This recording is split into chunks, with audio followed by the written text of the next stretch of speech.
소중한 투자하면 법률 상식이 저절로 풍부해지는 7분 17초 컷 법안썰. 안녕하세요, 황민주입니다. 안녕하세요, 유충현 기자입니다.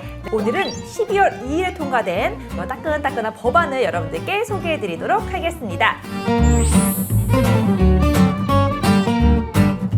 자, 그럼 첫 번째 소식 어떤 거죠? 1세대 1주택자들에 대해서 네. 양도소득세 부담을 덜어주는 소득세법 개정안입니다. 그럼 부동산 관련된 세금이 굉장히 많은데 그중에 양도소득세 정확히 어떤 거예요? 예, 이게 양도소득세는 네. 양도 차익에 과세하는 세금인데요.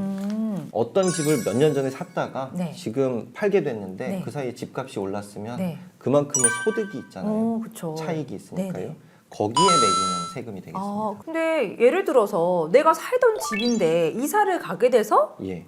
집을 팔고 갔을 뿐인데 예. 이 세금을 내야 하면 좀 억울하잖아요. 예, 그래서 그런 네. 면제해주는 기준이 있는데 네. 두 가지로 보시면 될 것 같아요. 첫 번째는 투기 목적이 아닐 것, 1세대 1주택자이냐 아니냐로 보시면 될 것 같고요. 네.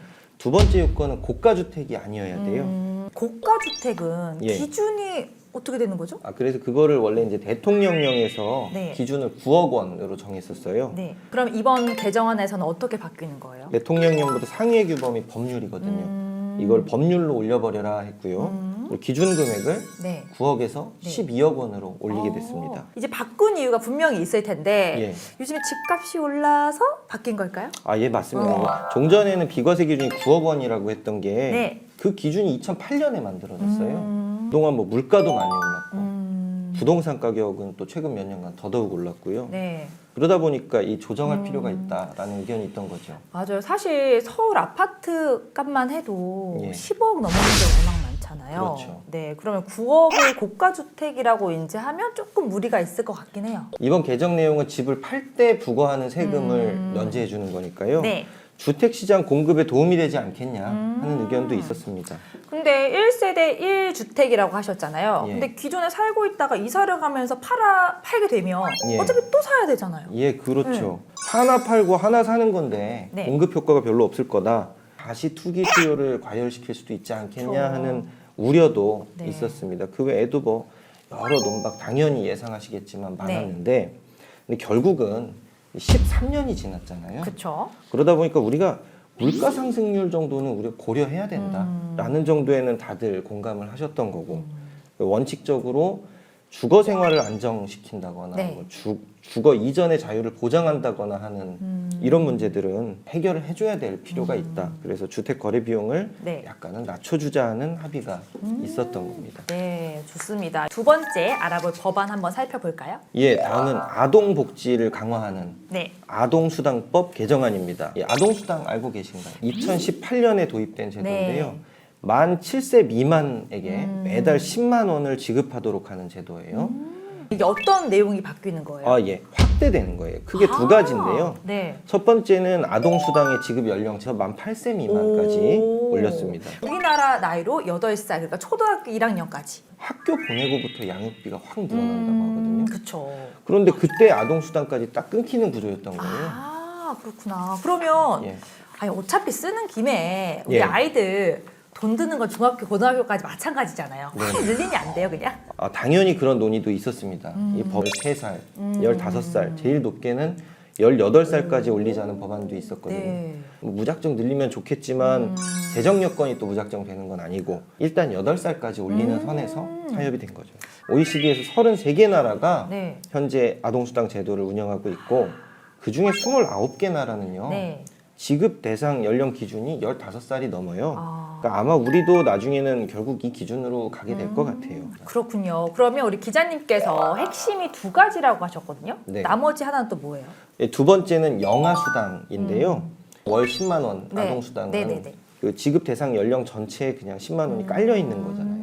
영아수당은 그 중에서 만 2세 미만, 그러니까 0세하고 1세한테 네. 추가로 수당을 더 주는 겁니다.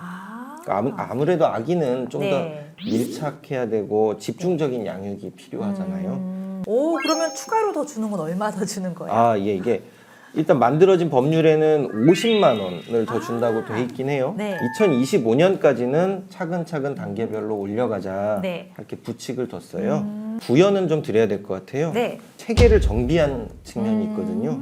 법 개정 이전까지는 네. 어땠냐면 기본적으로 10만 원이 깔려 있는 건 똑같은데 0에서 1세 아기를 어린이집에 보내면 그렇죠. 예, 그러면 어린이집 보육료 지원이 48만 4천 원까지 그러니까 합치면 58만 4천 원이 되죠. 네. 그 가정에서 이 아이를 기르면 가정 양육수당이라 그래서 처음에 20만 원, 그 다음에 15만 원 네. 이렇게 내려가는데 네. 어쨌든 합치면 25만 원에서 30만 원 수준이란 말이에요. 형평성에 맞지 않는 지적이 있던 거예요. 그렇죠. 가정에서 키우는 분들이 더 적게 지원받으니까. 네. 그래서 이걸 아동수당법 안으로 가져와서 통합을 하고 그냥 50만 원을 드리면 네.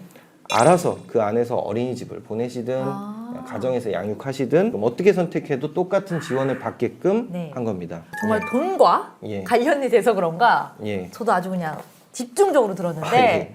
또 계속해서 또 소개해 주실 법안이 있을까요? 예, 다음은 법안은 아니고요. 네. 영내 포괄적 경제 동반자 협정이라고 네. 하는데 RCEP이라고 불러요.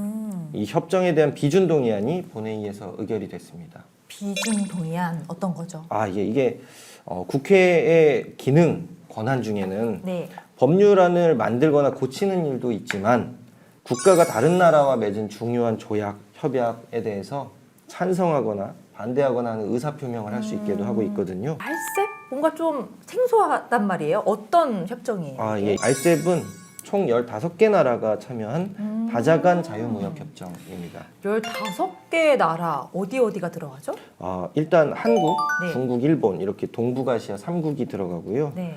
또 동남아시아 국가들 연합, 아세안이라고 하는데 네. 거기에서 10개국이 들어가요. 아. 그리고 오세아니아에 있는 뉴질랜드, 네. 호주 해서 총 15개가 됩니다. 그러면 이 나라들이 예. 우리나라한테 굉장히 중요한 국가들이란 얘기죠. 예, 일단 크니까 중요해요. 15개국의 인구, 네. 뭐 GDP, 교역 규모 이런 게 각각 세계 3분의 1 정도가 되거든요. 아, 네. 그리고 의미도 좀 있는 게 한, 중, 일 이렇게 세 나라가 참여하는 FTA가 처음이에요. 네. 그리고 일본하고는 아예 이런 자유무역 협정 자체를 처음으로 맺는 게 되겠습니다. 이번에. 그러면 구체적으로 예. 우리나라가 RCEP에 가입을 하면 어떤 예. 효과를 얻을 수 있어요? 이렇게 거대한 경제 권역의 자유무역 협정을 맺는다는 거는 네. 그 자체로 경제 영토가 넓어진다 이런 의미가 생긴 것으로 이해할 수도 있겠습니다. 그러면 요즘에 예. 왜 우리나라 드라마, 우리나라 영화가 네네. 외국에서 굉장히 인기가 높거든요. 네. 왠지 여기에도 영향을 끼칠 것 같아요. 아, 예. 그래서 문화사업이나 관광사업 쪽에도 수혜가 예상된다고 해요. 네.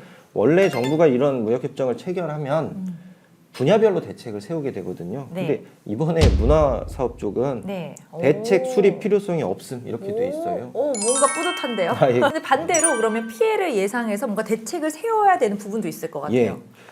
항상 이런 협정을 하면 우리나라는 농수산 분야가 아. 취약해요. 그래서 정부가 어쨌든 피해 네. 대책으로 농업인 투자 사업이나 농업인 융자 사업이나 뭐 국산 농식품에 대한 어떤 소비를 촉진할 수 있는 바우처 사업 같은 것들을 네. 대책으로 세워서 추진하기로 했습니다. 아, 그렇군요. 그럼 제가 듣다 보니까 예. 왜 일본과는 예. 첫 이게 무역 협정이라고 하셨단 말이에요. 그렇죠. 이게 그렇기 때문에 좀 꼼꼼하게 대책을 네. 특별히 세워야 된다 하는 지적들이 네. 국회에서도 많이 얘기가 됐고요. 우리가 일본 의존도를 낮추자 해서 소부장이라고 부르는 네. 소재, 부품, 장비 산업을 육성을 하고 있잖아요. 이제 와가지고 일본 대상으로 시장 개방을 해버리면 이게 적절한 거냐 하는 문제 제기들이 좀 있었어요. 근데 그런 문제 제기가 이해가 좀 되기는 해요. 아, 이게 논리적으로 많이 네. 되니까. 근데 통상 교섭하는 분들이 그래서 많이 네. 고생을 했다고 하더라고요. 서로 이제 개별 품목 하나하나 비교해가면서 민감한 부분 제외하고 이렇게 시장 개방의 폭을 좀 낮추는 식으로 협정을 타결했다고 하더라고요. 아무쪼록 RCEP 협정을 통해서 우리나라의 수출 성적이 앞으로 더 좋아졌으면 좋겠어요. 자, 오늘 이렇게 변경되는 법안들에 대해 살펴봤는데요. 여러분들의 구독과 좋아요, 또 기자님 뭐 있잖아? 알림 설정. 알림 설정은 저희에게 힘이 됩니다. 여러분, 단 7분만 투자하면 법률에 환해지는 7분 17초 컷 법안 썰 다음 시간에 또 만나요.